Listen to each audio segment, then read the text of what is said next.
Ma'am, serious question. आप हर दूसरी video में गीता का एग्जांपल देते रहते हो। व्हाई? क्या हर प्रॉब्लम का आंसर गीता ही है? सही बात कही आप। एंड आई थिंक कि इसके बारे में मुझे बात करनी चाहिए और शायद let's make this episode only on your question.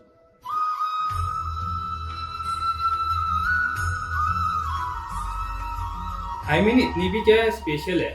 मतलब ऑनेस्टली आज के ज़माने में 5000 साल पुरानी किताबें मुझे क्या हेल्प करेंगी? बात तो सही कह रहे हो, पर इस सवाल का जवाब देने से पहले अगर मैं आपसे ही एक सवाल करूं तो कैसा रहेगा? आई मीन, कभी ऐसा हुआ है कि आप इंटरव्यू के लिए जा रहे हो और आपका गला सूख रहा है? कभी इतना स्ट्रेस हुआ कि आपके हाथ कांपने लगे हो? या कभी किसी डिसीजन लेने वाली सिचुएशन ने इतना कंफ्यूज कर दिया कि आप स्ट्रेस में आने लगे और आपको समझ में ही नहीं आ रहा कि करना क्या है? मैम, आप मेरा गूगल सर्च हिस्ट्री देख के आए हो क्या? ये बात सही कही। आप ना अकेले नहीं हो।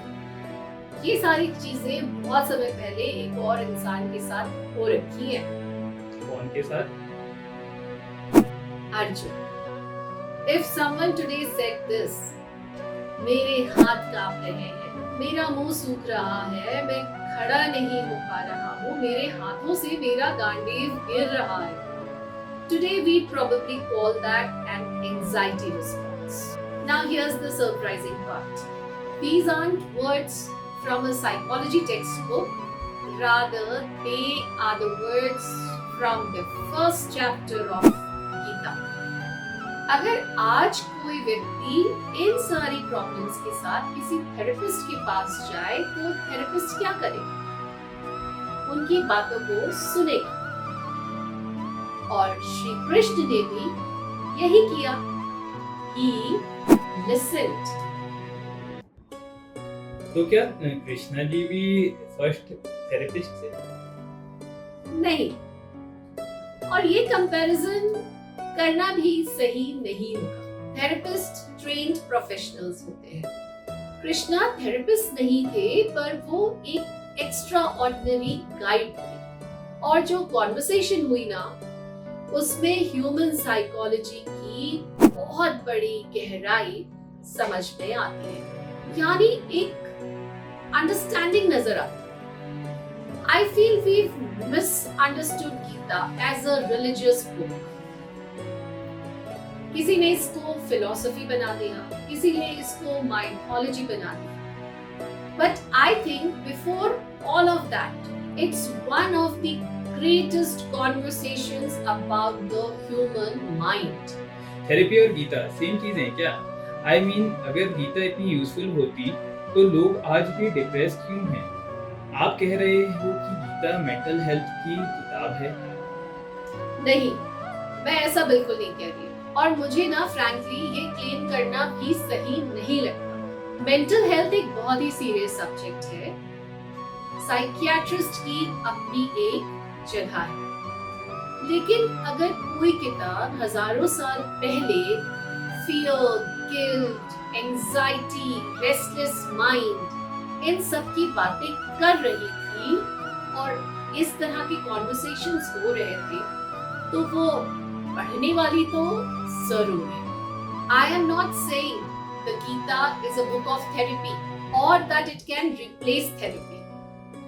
All I'm trying to say is this: the emotional struggles we face today aren't new. Human beings have been wrestling with such thoughts for thousands of years. And that's exactly where the Gita begins. अगर Gita battlefield पे use हुई थी तो उसका mental health पे क्या लेना देना? बस यही तो सबसे इंटरेस्टिंग बात है। हम सोचते हैं बैटल कहीं बाहर चल रहे हैं। कृष्णा जानते थे कि असली बैटल अर्जुन के भीतर चल रही है। और सच बताओ, ऐसी बैटल हम सबके अंदर चलती है. Ask yourself, why didn't Gita begin with Krishna speaking? Why did it start with Arjun breaking down? Because that's where transformation begins. Not with answers, but with honesty. Arjun was not coward. He wasn't weak. He was overwhelmed.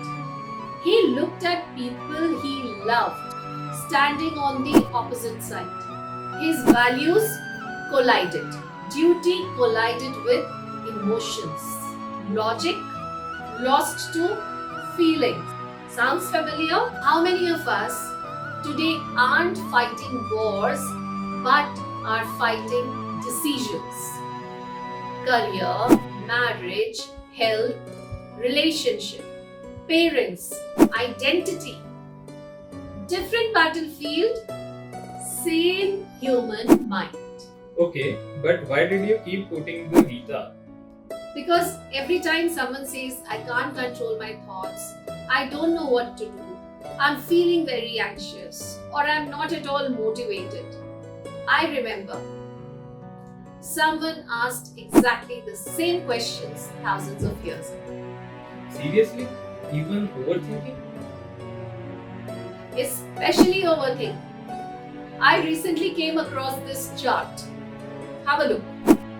Look at these headings: anger, fear, confusion, loneliness, depression, restless mind, temptation, losing hope, forgiveness, seeking peace. If someone was to remove the words Bhagavad Gita from there, you would imagine or think that it is a content from a self-help book. Isn't that fascinating? Today's world has information more than ever, but we are starving for wisdom. We know how to make money, but we don't know how to handle disappointment. We know how to connect online, but we don't know how to fight loneliness. We know productivity, but not peace. Maybe that's why this ancient dialogue still feels relevant and modern. So I don't quote it because I want somebody to become religious. I quote it because every time I read it, it reminds me that somebody thousands of years ago could understand the human mind. तो अगर मुझे life में बहुत confusion हो तो मैं गीता पढ़ सकता हूँ? मैं कभी ये नहीं कहती कि सिर्फ गीता पढ़ लो और सब ठीक हो जाए. मेंटल हेल्थ स्ट्रगल्स रियल है. कभी कभी थेरेपी की जरूरत होती है, कभी मेडिकेशन की जरूरत होती है, कभी बार बार एक थेरेपिस्ट के पास विजिट्स की रिक्वायरमेंट होती है. लेकिन अगर आप विजडम भी ढूंढ रहे हो तो गीता एक ब्यूटीफुल प्लेस है शुरू करने के लिए. अब समझ आया आप गीता कोट क्यों करते हैं. नहीं, मैं गीता कोट नहीं करती. मैं एक इंसान को कोट करती हूँ. बस उस इंसान का नाम अर्जुन है और उसको गाइडेंस दे रहा है कृष्णा. राधा उसको सुन रहा है कृष्णा, और उसका दोस्त भी है कृष्णा. और शायद हम सब के अंदर कभी ना कभी ये अर्जुन जरूर बैठा होता है और राह देख रहा होता है कृष्णा. मुझे लगता था कि कृष्णा अर्जुन को युद्ध जीतना सिखा रहे थे. नहीं, सबसे पहले वो उसे खुद से हारना बंद करना सिखा रहे थे.